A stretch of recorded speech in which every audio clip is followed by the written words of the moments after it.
What's up, guys? It's Mickey from Dynasty from the Mountaintops with Jimmy here. Jeremy, hopefully, will be able to jump on. He had a little bit of issues with the kids today. One of them's not feeling so well, so he's taking a hiatus from the show. But we got Jimmy here, as always.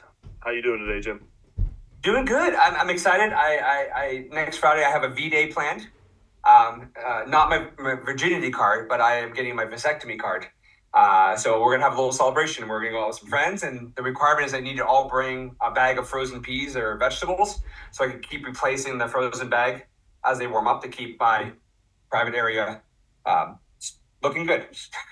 So yes, a little V-Day celebration next Friday. I thought you were saying frozen peas because, well, yours isn't going to work as well anymore. No, I just want to make sure I can get through lunch. Nice. All right, man. Yeah, how about you? I'm doing good, man. I'm glad it's Friday when we're recording. It's always a better day. Yeah, we got the polar wind coming through, so we're gonna be living some negative temperatures. So it should be super fun. But yeah, it might actually rain here today. Like be in the 30s, which is phenomenal. But next week we hit 64 yesterday. Negatives, so we'll see. 64 out here yesterday. It was wonderful. Oh, I wish I'd heard that, man. That's phenomenal. Here in Pittsburgh, we're not seeing that anytime soon. I doubt. So, real quick on the rundown, we're going to talk about how to maximize draft picks, especially right now when draft picks are becoming super popular, super important for people, and way overhyped. And then I don't think they're hyped enough, personally. Of course you don't. Player profile for Jonnu Smith. And that's going to lead us into 2025 sleepers because Jonnu Smith was a off-the-radar 2024 sleeper, and we'll talk about him later. But 2025 sleeper preview, way too early sleepers, what we're looking at for next year already. So first off, how to maximize draft picks. This is Jimmy's favorite conversation is talking about draft picks. Oh, I could do this. So I'm sure he has a lot of insight in this. I'm gonna let's just get rid of the rest of the agenda. We could just do a whole 7 shows on this. So next 7 weeks, figure it out. All up until the draft, right? Yeah. I had a few thoughts real quick. I know, Jimmy, you're gonna have a bunch of disagreements with me, but my whole process. So we have a few different categories to go through. So first off, early first, I think those are picks you have to use unless you get way over the price. I mean, you get a chance with Ashton Genty, one of these possible quarterbacks, and who I think might be the best player out of this draft, Ted McMillan. So your thoughts on the early first? What would you do with it? What are you looking for if you are going to trade? I don't mean to blow up your agenda here, but I don't think you can categorize it by early first, mid first, late first. I think it has to be by first tier, second tier, third tier.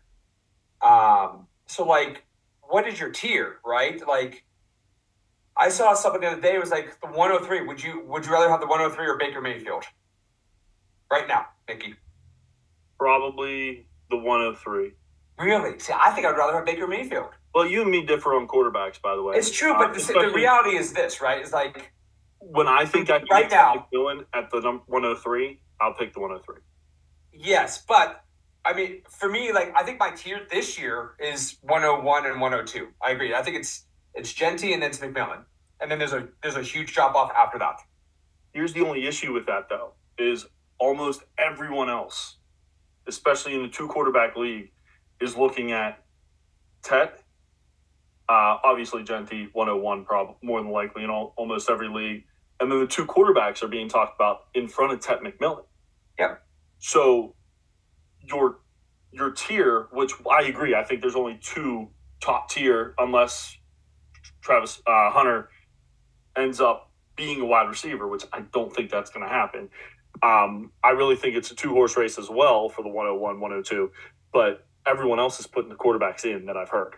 Well, I think, and then maybe that's something we need to talk about at some point is like, do you draft on need or best available, right? Because like you're at the 1 or 2, you need a quarterback. Like, are you better off taking Shedeur Sanders or Cam Ward, or trading that 102 for a Baker Mayfield, a Jared Goff, a more proven quarterback? I think like that's the tricky part with this. Like for me, it's like, yeah, how do I maximize first? But I've done the legwork 6 months ago. every trade I'm making, I'm like, hey, can you throw in a third? Can you throw in a fourth? Like, hey, I'll give me a second. I'll throw back a third. Like, I'm acquiring extra picks.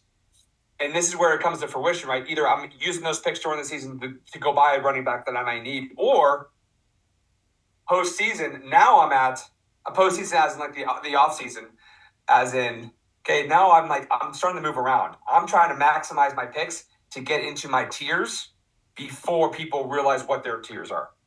And I'm already starting to do that behind the scenes. Like, I'm like, if I'm at the 103, like, do I try to move up to the 102? Like, I'm checking in one of those things costing, because how to maximize picks. Do you want more shots or do you want the best shot?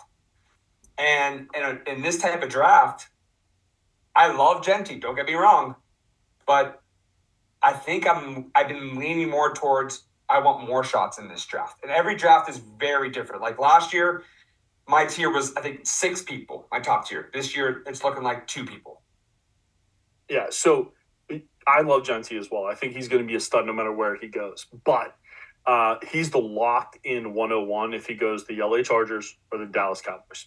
And that's my point. But other than that, who knows? But I think to maximize picks, would I be better off trading the 101, trading back, and maximizing my picks by taking more shots in a year where there's 10, 12, 15 running backs that people are in love with? Not all will come out. I know some have already come back to school, but I mean, my initial, deep dive into this draft, there's 15 players I like. Now, all of them going to hit? No, and I won't be maximizing picks by just taking every single pick. As I've already done, like I traded the 110 for a 26 first, and I'm in talks with some other friends to trade out of 25 and get into some other drafts. So, like, that's what I'm trying to do is maximize my picks by, yes, have people jump on that Genty hype, because that's the player that they really knew all year. And like, okay, I'd be like, maybe trade back to the 103, 104, 105 and take an Omarion Hampton, Kudshaw Judkins, the guy from Iowa. Like, maybe take that and accrue some extra draft capital. And once again, we talk all the time on here about points, right? If Genty's giving me 18 points and Omarion Hampton's giving me 16, plus I have an extra first, that's a huge win for me. So I guess I kind of disagree with you a little bit. I think that this is so far a 2-horse race. Like I said, I think there's 2 studs that are hopefully going to go to the right spots. Now, that's a big caveat, and luckily we do all of our drafts after the actual NFL draft. But for those of people who don't, if they don't go to those super great spots that we're expecting, Ted McMillan and Ashton Genty, it could be like Zach Charbonnet. I was all over Zach Charbonnet, and he would be a number 1 almost anywhere, except for maybe 5 spots. One of those spots. The only difference is that Charbonnet was a 3rd-round pick. Maybe. True, but I'm just saying, like... Yeah. I mean, there's trends out there. I think that's the thing is, like, where I play, where I live, and how to maximize my picks is I follow the data. And the data says when you're a 1st-round pick, you usually you average over a career about 16 points a game. And you are guaranteed that 4 years. You're not going to have a lot of competition. You're going to start, you're going to play, and you're going to get a lot of touches. And the projections right now, and we know we have to live to the NFL draft, but projections are like there's going to be 3 running backs at least going in the 1st round. And I don't mind maybe taking the 2nd best running back in the draft that goes in the 1st round, plus having more draft capital. So that's the problem. Who's that guy? Because there's 6 that I've heard of. I don't agree with you. Okay. Because you could talk about both guys at Ohio State. Yep. The kid from Iowa. Omarion Hampton's in the conversation for sure. And I've heard most people talking about him as the number 2, but it's not a solidified, okay, this is the number 2 guy. From 2 to and this is where from 2 to like 7 or 8, it's pick your poison or pick your guy basically. Yeah. I mean, I know a lot of people that like the kid from Rutgers. So that's the whole problem. Is it's Genty and then a huge tier.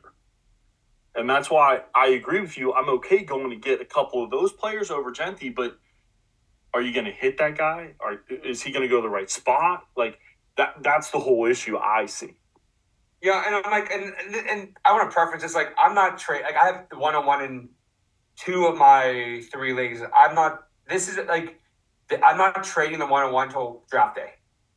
Like because what's going to keep happening is like how to maximize picks again, right? It's like these picks will keep increasing in value. And one guy I keep listening to, like he talks all the time about EA college football. You're going to have more hype than ever on these picks because people are playing and paying attention to college more than they ever have. It's kind of like the Deion Sanders effect, right? Like I started watching CU for the first time ever. I wanted to watch the Prime. And so I think these picks are going to be more valuable than they ever have, even more than 24, because I think more people are going to be aware, more people know these players, more people are going to be locked in than they ever have. So, real quick, I'm going to interrupt you. So, just because I haven't played it, is the college football actually have the real names in it? Yeah, they paid players. They paid all the college players to add their name into the game. Oh, that's cool as hell. Okay, smart move. I've been waiting for that. So yeah, like to get back, and rankings are rankings, but 32 teams, like PFF, which seems to be the biggest one, how they grade out and stuff like that. Like they have 4 running backs projected to go in the first round, so that's how I maximize value there. Like I think we talk all the time. It's not taking the best player. It's not getting the best name in the draft. It's like finding points. And that's how I think I'm leaning towards navigating this draft, especially early on. Like I'm going to take advantage of someone's hype around a player. Like I know people are excited about Jeffy. That's the name. McMillan, that's the name. And I'm going to play on those people's hype and take advantage of that price. So I agree with you. My whole thought process in this, when we were kind of talking about it, was like I said, I put them in early first, mid first, late first, like most places do. And early first, I want to use because I don't think there's anything strong enough to give you. The middle of the first, I want to get rid of. I want to trade out so bad, it's unbelievable. Because I think the mid first and the late first and the second are about the same. Well, you're gambling, right? Like it's either like, do you want the risk now or do you want the risk in a year? And and I agree. But when you trade it out in a year, that's what I do all the time. And then it's like all I need is one of those picks to be, have a bad year, and then they're bumped up to the 104 now, 105 next year, and I win. Yeah, no, I'm not talking about even following for next year. I'm saying trade out of the mid first to get the late first and a second, or something like that, and have 2 shots at about the same tier because everybody is so congested in that second, third tier. Yeah. That tier is enormous. I think the first tier, like we said, is 4 players because the quarterbacks are going to be over evaluated or overhyped. And then you have a bunch of running backs, a couple tight ends who I really like, and Tyler Warren. And I've heard 3. I've heard 3 tight ends. Well, I love Tyler Warren and Loveland. There's a third guy out there that's pretty high. That should go in the first. There's one from Bowling Green. There's one from Texas. I apologize that I can't remember the names right now, but they've both been talked about as well, kind of interchangeably. So, and they're very close to that tier from what I hear. But that's what I'm saying. Like, how many players are in that middle tier that you could be 105, you could be 202, and you're getting about the same kind of player in my eyes right now. Now, obviously, we're not looking at where the NFL draft puts these players, and that's going to make a huge difference. Because if Tyler Warren goes to Kansas City, well, goodbye, right? Or the third guy is Gunnar Helm from Texas. Yes, Gunnar Helm. Okay, so yeah, the kid from Texas. There is a kid from Bowling Green who's being talked about highly as well. I can't remember his name, but keep an eye on him too. So that's why I'm kind of trying to trade out of the middle of the first, maybe even late, like the 9-10, and going into like the late first, early second, because it's about the same tier. And that's what I try to do. I try to get on the back side of the front of the tier so that I'm okay with any of the players that are coming through there. I don't have to choose. I get what's left, but they're all in the same tier for me. Does that make sense? Yeah, I think just like if you're going to make a lot of picks, you have to preach patience. Like I was reading about the quarterbacks, right? Cam Ward and Shedeur Sanders, that's going to be the tricky one I think that's going to be the most talked about pieces of our drafts. And based off what I saw ranking wise, like they're going to be tied to, like they would be the 7th quarterback and 8th quarterback of the 2024 draft. So, like right behind Bo Nix, and you're going to have to preach patience with these picks. Like you're going to have stretches with these rookies that are not going to perform well. They're going to have 4 weeks where they're going to be down, and you're going to even want to try to trade them. So, like I think like if you're going to make these picks, like sometimes you need to preach patience, especially with the quarterbacks. And if you're not capable of doing that, go trade those picks for proven quarterbacks. That's what I was asking about Baker Mayfield. Right, get out. Yeah, like if you can't handle a 4 week bad stretch with this quarterback class because it's a rough class. It's not a deep class. There's no high end talent. There's no quarterbacks that are running. So like there's no ceiling on this class. It's very low, and if you can't handle that, then don't draft those guys. Go with the running backs. Go with the proven players that are going to hold value and probably gain value quicker. That you can start flipping easier because I think these quarterbacks are going to be. I think people are down on them already. There's no hype around them. They're not excited about them. And if they have any tough stretch, you're not going to be able to flip that asset for what you want it to be. Here's the thing, though. Everything I hear, they're going in the first and the first 3 picks. There is. I mean, but So that's the going to be NFL. That's the no NFL. That is not dynasty, right? Right, but that hype is going to be overblown, and that's what I'm trying to say. Is I agree with you. Preach the patience because it's going to be like Bryce Young. Like he wasn't ready to fully start when he started at Carolina. It's going to be like Anthony Richardson, who shouldn't have started when he was the number 4 overall draft pick for the Indianapolis Colts. Yeah. Like if they do start, they're going to have growing pains because they're not ready, even though they have been in the NFL for a while. They're just not the same caliber of talent as what the top 3 to 4 guys were last year and what Bo Nix ended up being. And I'm like, and I talked about this in an earlier podcast. Like, I'm following the hype. Like for me, I will not be taking these quarterbacks in any draft.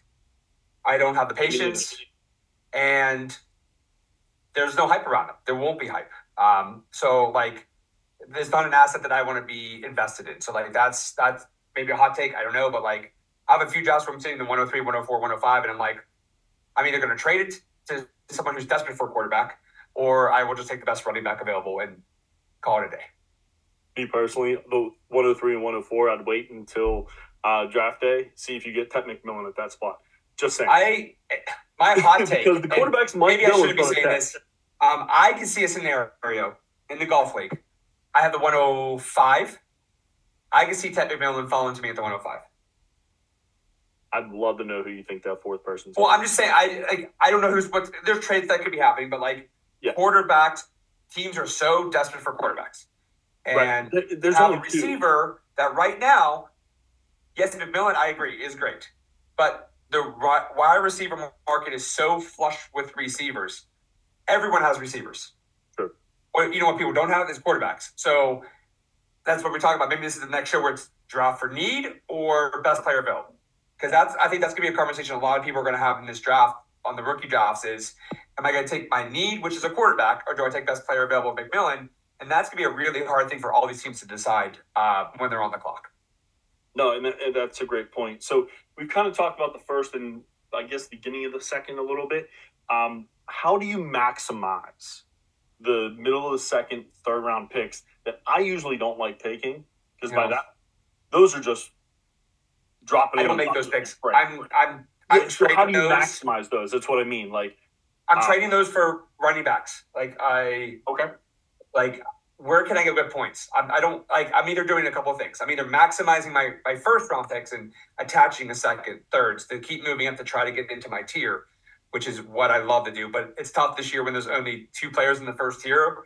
So it's going to be very hard for me to do that this year. So I think where I will pivot to is I will be using those 2nds and 3rds and going to go buy points. If you notice in the golf league, I don't have a lot of 2nds and 3rds because what I'm realizing is that 1st, 2nd round pick, that 201 is going to be the 16th pick of the draft. And I'm not saying those picks are the same tier as the first as 105. To be honest with you, what was that? I said still might be in the same tier as that 105, which is crazy. It could, but that's to me. That's like I'm once again. Where am I finding value, right? And people can you're like, oh, that might be the end of my tier. I can still find a valuable player there. For me, It's more like, okay, well, give me a proven player then. Give me the points I know I'm going to get. And that's where I'm trying to find value. Is I got more trades done. I got more first because I was able to attach seconds and thirds to get deals done, and I think that's going to pay off more long term. So that's the moves I'm trying to make. Is I don't like making those picks. I'm either trying to buy, like, what could you go buy Derrick Henry for right now? Maybe an early second, maybe 2 seconds. Give me that all early day. second, 31. Joe Mixon before the season was could have been had for a second, maybe an early third. Aaron Jones, the guy from Green Bay, escaping my name. I even traded for him. Josh Jacobs. Yeah, the running back from Tennessee. Like, you could have had all of these players for second round picks, and they would have been so much valuable than what you could have got in the rookie draft. Absolutely. I mean, I took Trey Benson in the second, 201, I think, 202, and still haven't seen 20 points from him. So it's funny. I traded 2 201s, and that both players took Trey Benson, and I got future first out of it. Mm-hmm. And yeah, and not like Trey Benson might not be good in the future. No, but like, when you're trying to win championships as soon as possible, you're right. You want to trade those picks those cherry on tops is what I call them. And that's exactly what I said about early, mid-first, mainly mid-first, because I think that, like I said, I think this second to third tier is going to be very long this year in this draft because there's a lot of same graded players is what it sounds like. But after that tier, put the cherries on top of the other trades to get those other deals done. Or, like you said, go after an Aaron Jones for a mid-second. I think that would get you done because he's a free agent this year. Who knows where he's going to end up? If he ends up back in Minnesota, it's great. But if not, what's the problem? What's going to be the and issue? granted, too, like, a lot more of this will be clarity once the rookie draft's out because the free agency hurts. Right. But yeah, I'm not planning, especially in a 14-team league, like, I'm not making second and third round picks because it's just, I think it's just wasting picks. Like, I look back at this year, like, Ben Sinnott was my third round golden pick and disaster. I'm dropping. Like, so, like, I think that's the thing. Is like, I'm not, like, I should have been more active in trading those picks, and maybe that would have been, better off, and I could have found some more hidden value early on. But, like, I'm trying my best this year to not fall in love with players. I'm not, I'm just going to take what I can. See, that's my whole issue with the draft is I find these players that I think are going to be really good late in the draft, and some of them may pop up. And like, for instance, I traded back into the draft last year to get Jalen Polk. Great situation, played well at Washington with Michael Penix. Like, everything made sense to me that it was going to work, and nothing in the NFL this year made me think that this is going to be a good pick.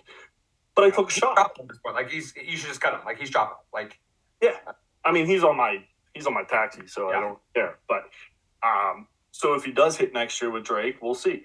But that's just an example of, like, you're absolutely right. You can't love the players. You need to love the data. Like, I follow data. Like, I follow data and value. Yes. Yeah. Like we talked about a few weeks ago. Like, I don't know better than the NFL, the scouts, the front offices. I'm not going to pretend to anymore. Like, I'm not going to say, "Oh, that's my guy. He's going to guaranteed." Like, it's just not. It's like, so there's fun no to like. try, though. I can't lie. It's so fun to try. Oh, it is. Like, don't get me wrong, but like, especially when 3 weeks, and like, the reality is there's money on the board, and I want to win, and I want that trophy, and I think that's where my blind spot is, and try to identify those blind spots, which gets me in trouble. No, absolutely. So, and then, I mean, I don't even really talk about fourth and fifths because I think they're worth. They should not even be in the league. Right, but they are. So, if anyone's asking you for a fourth and a fifth on top of something, throw two of them in for all you care, in my opinion. So, we kind of hit the halftime here. Before I move on, was there anything else you wanted to talk about draft pick wise? I think we kind of talked about the main pieces of it, but no, but I think there is a lot to that need versus want. I think that's something we really wanted to get deep into because I think that's something that every fantasy owner is going to face during this draft. Is do you take the crappy quarterback, or do you take the first round running back who has more hype, more potential? I think that's going to be the battle that we all face. And I think it's going to be really interesting to dig deep on. Yeah, and throughout the history of the draft, inside the top 20 at least, I don't know about the history of the draft, but the last few years that I can recall, if someone gets picked inside the top 20 as a running back, they have been a lockdown. Well, I Like, didn't even to top go player. bigger on that. When's the Well, last first round running back? because Najee and Travis Etienne were in the first round. Yeah, but they've given you good years. They have not been. It's not been a 25-point season, but Najee's never really missed a game. He's given you a solid 4 years. Like that was good. That was a good pick. Like maybe Eddie Lacy, like something like that. I mean, even Eddie Lacy, he had a couple good years, but it didn't last long. Yeah, maybe a half a season, I think. like if they're going in the first round, I will be taking these running backs over the quarterbacks. Absolutely. I mean, they talk about the second round running backs as first round running backs. Yeah, I mean, and that's what go back to McMillan, right? Like once again, the market is so flush. I would rather have the first round running back over a first round receiver. So like another reason why he might get pushed back in drafts a little bit. I think I can see him. He's the one I can see really falling. But on the other side, the other side is that this wide receiver market for rookie draft is very shallow. So if you're going to get a receiver, it has to be him. Otherwise, it's not clear who the wide receiver 2 is. So it's maybe Burton. I mean, it's probably Luther Burton is the number 2. Or if he had a really bad year. Hunter. He had a bad year. And Hunter, there's question marks all across the board. So I'm like, it's going to be interesting. Yeah, like, do you get your receiver where everyone has receivers or everyone needs running back? So need versus one again, right? Mm-hmm. No, absolutely. And that's one of the things that we've noticed in a lot of our leagues, at least, is the wide receivers, everyone has them. You can't trade unless they're top of the line receivers. You can't trade them. Especially after this past class where we had X amount of receivers already added to a flush market. Like it's the demand is supply is so high, demand is so low. It's like that's going to really mess up the currency and dynasty leagues. Absolutely. So we're going to move on here. Like I said, we kind of hit the halfway point here. Talk about a 29-year-old tight end who finally showed up, Jonnu Smith. I wanted to talk about it because he's going to be on the Miami Dolphins, is what it seems like. His contract doesn't go until, I think, 27. So what do you do with him? If you have him, if you don't have him, do you go after him? Do you think this is a one-year deal? Kind of what are your thoughts about him? Because he's shown potential when he was in Tennessee. He kind of had a rough year in New England, not to, like bad. But he kind of showed potential in Tennessee every so often with Arthur Smith. So I think it's how you – I go back to roster construction. Like for me, I never carry more than one tight end. So if he's your guy, like if you're starting him, like I'd keep starting him, right? I think we had the Bowers conversation, and like I know he's a unique guy, but like the reality is with most tight ends is they're kind of untradeable. They're not sexy. They're you really can't compare them with the other positions because they don't score as much. So I think it's one of the things that like if you have them, you're starting them. You're probably not trading them because no one really wants them. So yeah, like so if I needed a tight end, I would maybe try to go trade for him, but like I don't know if I'd offer a second for him, to be honest. I mean, like I said, he's going to be 30 this year. Yeah. And this is the first time we've seen him. Now, this is the first year with the Miami Dolphins, but this is really the first year that we saw him in the top tier of the tight ends. You have Kittle, Kelsey, and then the two stud young guys in McBride and Bowers. But after those four guys, and I mean Kelsey's getting up there, so I don't know how much longer he's going to be able to do this for.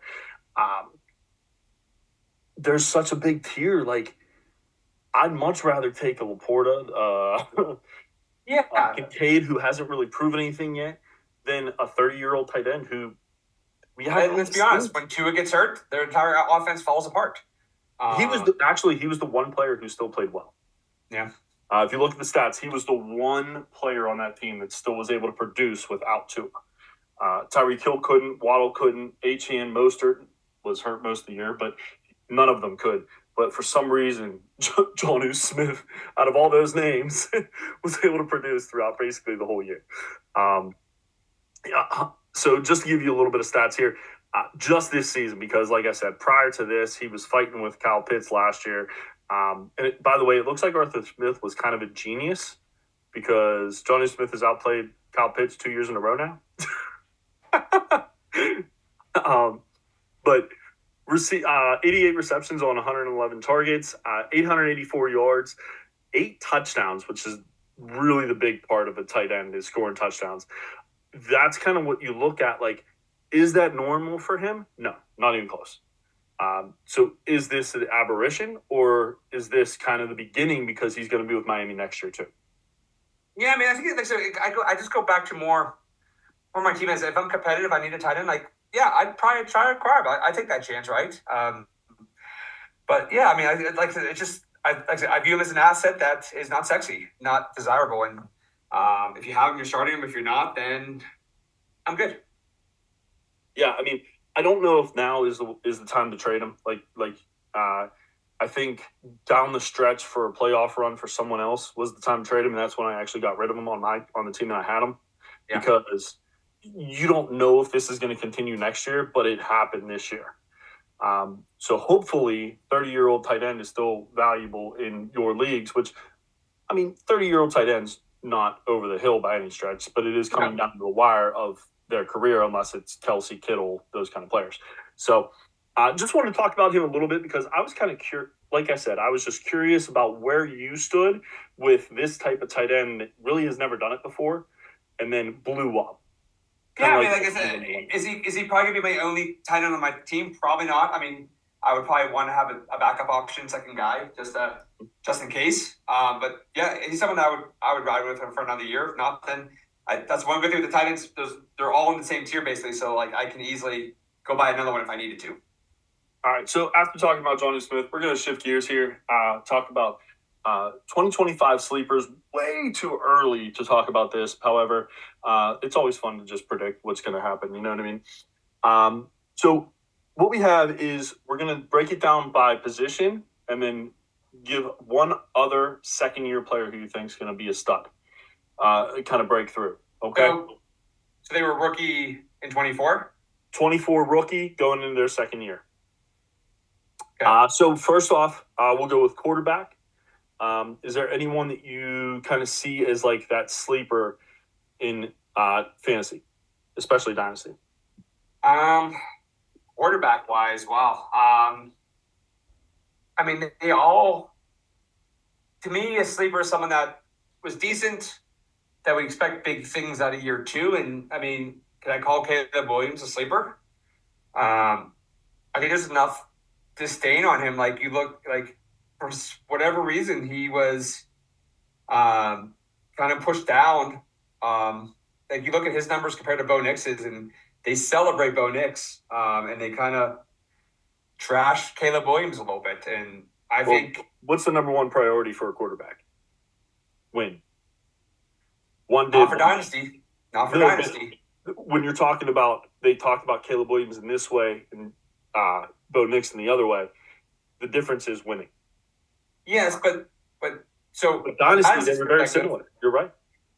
And I think I could get Caleb Williams at a little bit of a discount right now. So I think that's a guy who I think could have bigger things on the horizon with a better coaching staff. And I think I can get him, he's someone I'd rather buy now instead of waiting for him to take the next step. So he wasn't on my list. I had two guys. One, a third-year guy who I saw promise at the end of the year with Bryce Young. But my number one guy, and I know we only saw a very, very short amount of him because of Kirk Cousins, but I think Michael Penix is about to blow up. What I saw at the end of the year, I was a Michael Penix fan going into the draft, however, so let's not get that twisted. But nothing I saw at the end of the year really turned me off of that. It only put me on even more. So those were my two guys, but definitely Michael Penix. I was going to say Drake May, but I think that's too obvious, and I don't like being obvious. Yeah. So running backs, did you have any running backs that you thought were going to kind of hit that next level?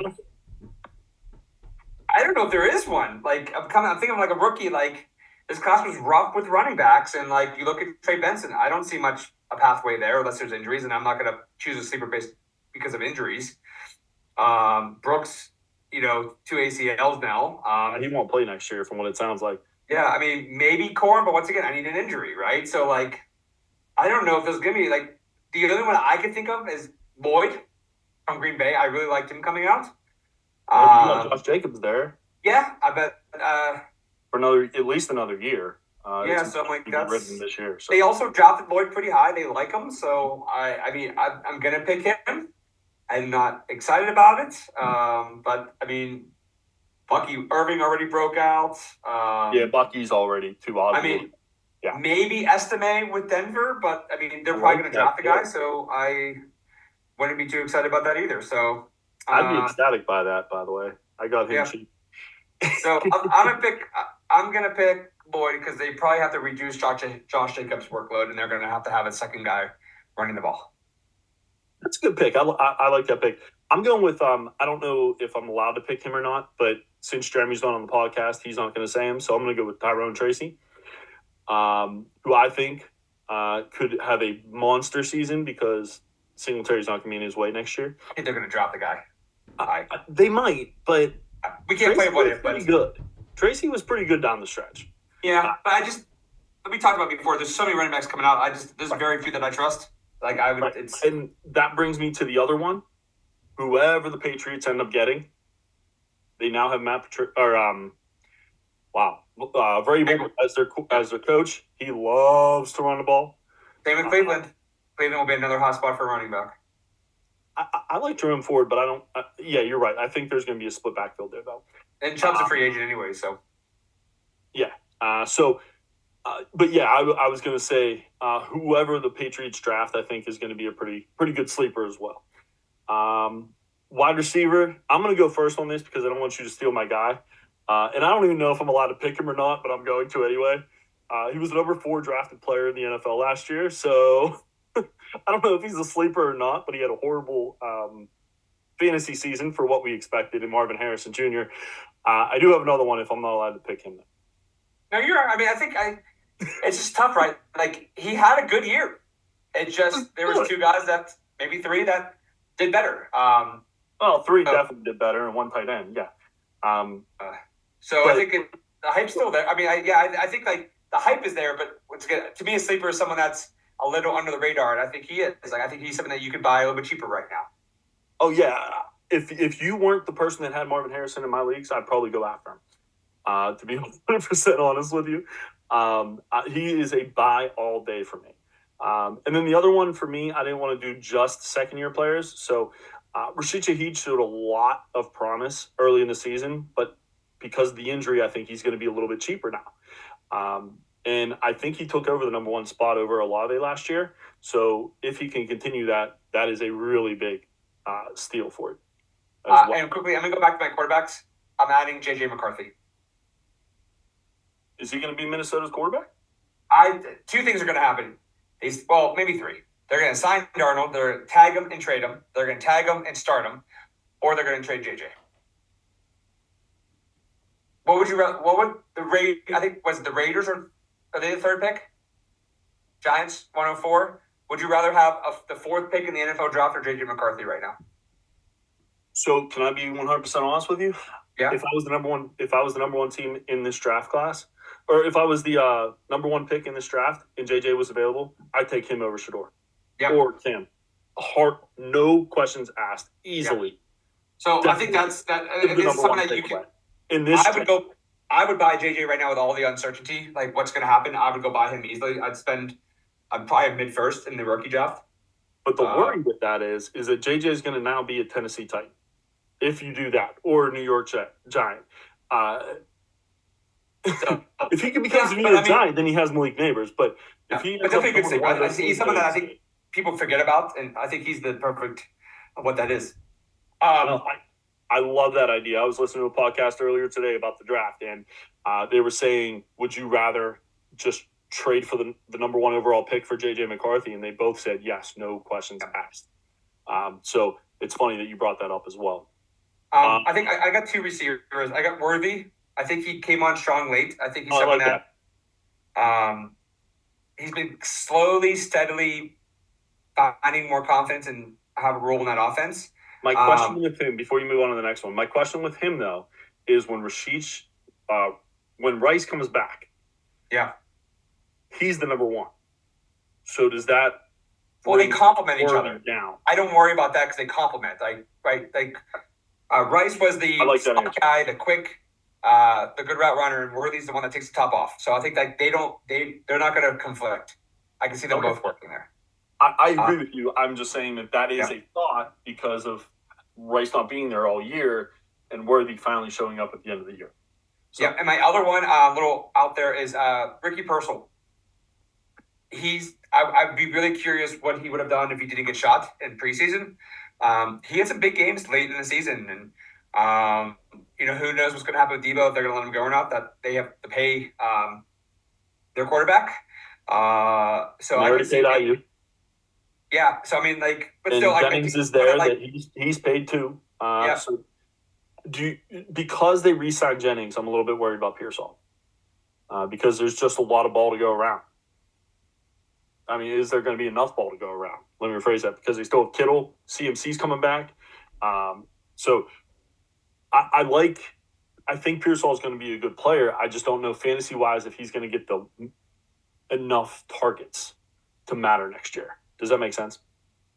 Yeah, I agree. I just say he's the one that he had some big games. He at least showed up. He popped a little bit, and that's all I'm looking for. And I think so. I'd be kind of curious, what next season looks like, because his strength was route running, and he showed that. And and like I said, he popped in a good game. So I have some hope there. So yeah, he's someone that I could easily see, especially with who knows if what's the receiver Ayuk is going to be ready, so he could be easily the wide receiver one to start next year. So that is also a possibility. No, that's a very good point. And then we'd be remiss. I just want to make sure everyone knows we did not forget about Rome Odunze. However, we both didn't say him. I was saving him for you, so I was shocked that you didn't take that low hanging fruit. I don't know how to feel about him. I don't. So Michael Penix is just that good that he made everybody better? No, I just I'm just wonder. Kidding. Yeah, I just wonder. I don't know. I don't know. He just maybe, but also with that offense, when you're also going to have, you have the number one there, and if they keep Keenan Allen and everything else, they're not keeping Keenan. Yeah, the offense is just not efficient enough, and who knows what the new coaching staff is going to be, and they clearly don't know how to use that third receiver, so we'll see. It's a good point. And then tight end, real quick. I don't know if you had anybody, but I had two. So Sanat. I'm banking on Sanat.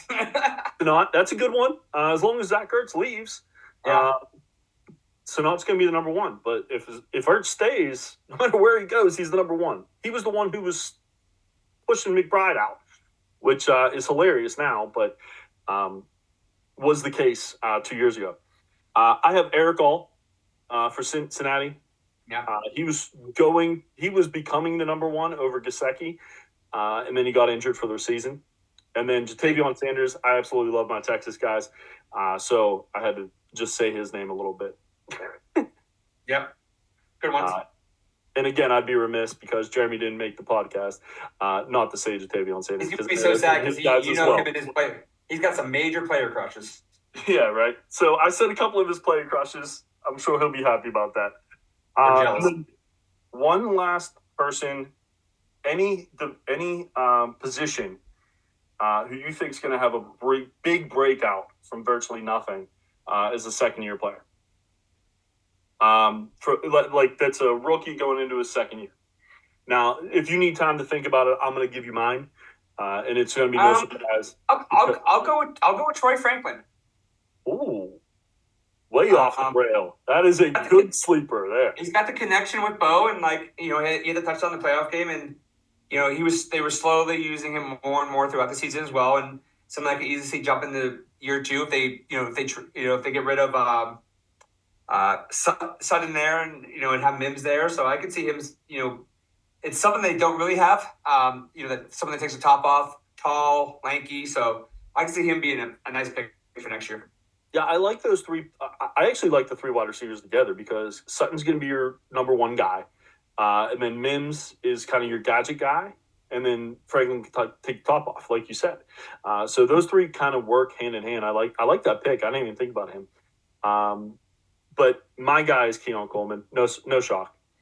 I just think he's better than Khalil Shakir, who's the number one had player. a really good year. Shakir had a good year, but he was getting the extra yards, the short slant routes, things like that. I think Keon Coleman is the one who can kind of take the top, like you said, go up and get it.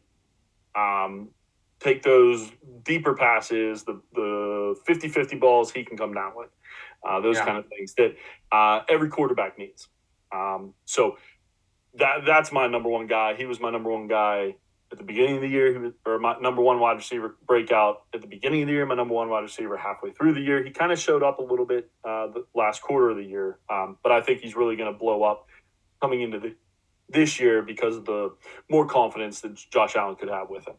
So anything else you want to talk about sleepers here? No, I think like how you said too, it's also early. Like we need to see coaching staff. Super early. Like everything could change in. Yeah, we need to see draft picks. Free agency. So I think like everything we said is a grain of salt. I think but also with these sleepers, like we talked a lot about rookies. Like these are the guys that I'm probably trying to buy right now. That are probably be at their cheapest, and and this is where you're gambling. If you hit on any of these trades now, then that's just huge market value that you just increase on your team, gives you a lot more flexibility with other deals. These are the type of moves that you should be making. No, absolutely, and that's why I kind of wanted to bring this up right after the season, or right after the season was over, after we talked to the champs and all that, because these are the guys that I would be targeting for those second, third round picks. Mm-hmm. You see what I'm saying? So, yep. I mean, obviously, other than Marvin Harrison, you're not getting him for a second, but pretty much everyone else on this list, you probably could, to be honest with you. So, unless you had something else, I'm good for the day. So, all right, man. Well, active. The trade's done. We had a trade in our league just happened 15 minutes ago. So stay active. There's trades to be had. I'm sure you were part of it. Nope, I wasn't. Wow. All right. You want to hear it real quick? Check that out because I didn't see it. No, it was in my other league. You want to hear it real quick? It's for Drake May. Let's hear it before we go. It's for Drake May. So it was Drake May and the 212 for Aiden O'Connell, Rome Odunze, Pollard, Russell Wilson, and Darnell Mooney. I'm smashing Drake May on that one. Yes, but also that's a lot of thirds.